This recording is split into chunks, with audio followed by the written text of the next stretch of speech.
Welcome back to Saints on the Bayou, and next segment coming up is, one of our favorites each and every week, Dr. Pat and the questions. Doc, take it over. Our first question is. Hey, I'm Percy with Healthy Air Duct Cleaning. Remember, if you're coughing and you're sneezing, your ducts could be the reason. Bobby, the question. that was a nice one. This question is for you, Bobby. Wait, before, you know what that reminds me of? They did a commercial for Scooter's Chicken, you know what he says?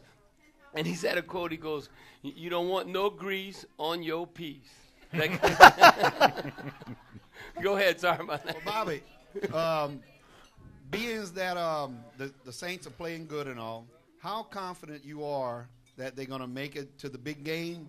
And not only that, I would like you to address the rumor that you've been around town shopping for dresses. Well, the thing is, I don't have to shop for dresses. You know, in 2006, sent to the station, I guarantee there was over 200 dresses and boxes of high heels.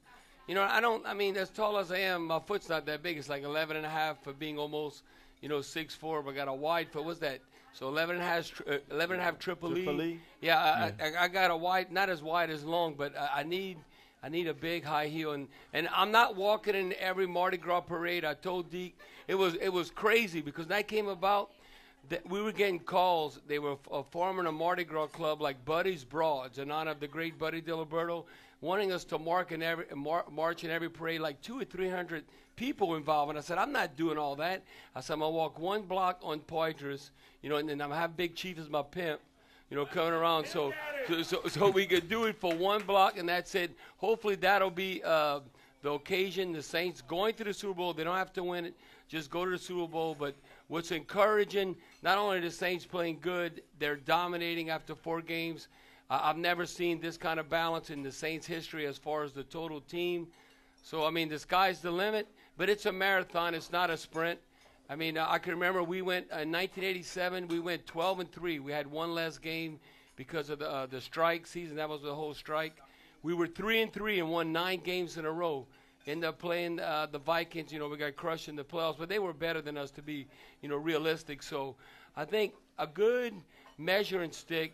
You could say the Jets, yeah, outstanding, but the Giants right now are the measuring stick of the NFC. And if you look at the schedule, and we can elaborate on that, it's kind of favorable to the Saints after the Giants game, where all of a sudden they can go on a roll. Look at the schedule. I'm telling you, they beat the Giants. They could be 10-0 going into that Patriots on Monday night. It's crazy. Bottom line is this team stays healthy. Right, and I think that's the big key. You can't tell 5, 6, 7 games into the season. Right. But if you can be healthy at the end of the year, you got a shot. Doc? One more question prior. Bobby, you played the game. Comment a little more about how do you feel watching T-Bob? What emotions do you go through the game? And then I can't handle it.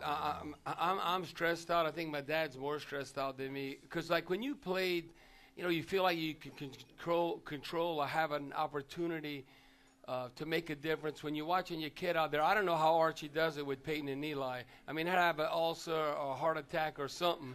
Because I'm telling you, it's very stressful because you always want good for your kids. And you think, like, no matter adversity that you face, I can handle it.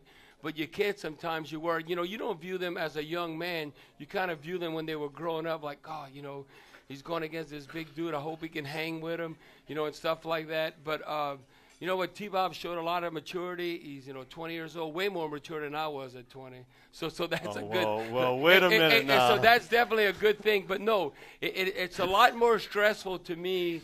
I enjoyed the Saints games more than I enjoyed the LSU games. But, I'm realistic. I just knew how much it meant to T-Bob going back to Georgia to win that game. And it's just human nature, who you're associated with.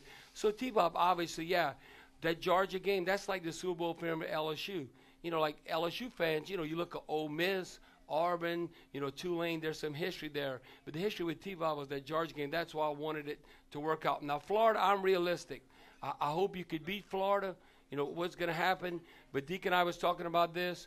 I would take a Florida loss if you can come out on top of Alabama, Ole Miss, and Auburn. Look at Auburn. Well, yeah. The West, because then you're in the SEC just championship. One loss, and that would be your one. Yeah, right, yeah. Win those SEC. Any of those games actually might be more important, Auburn, Alabama, and Ole Miss, than the Florida game. Because you trying could to face get to them again. You could see them again down the road. Going to the SEC title. And our last question.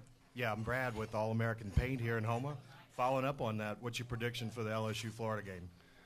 Well, Tim Tebow, I'll be surprised, Deacon I and Mike was talking about this. I don't know with the technology they have today and all the research, how Tim Tebow could truly play in this game.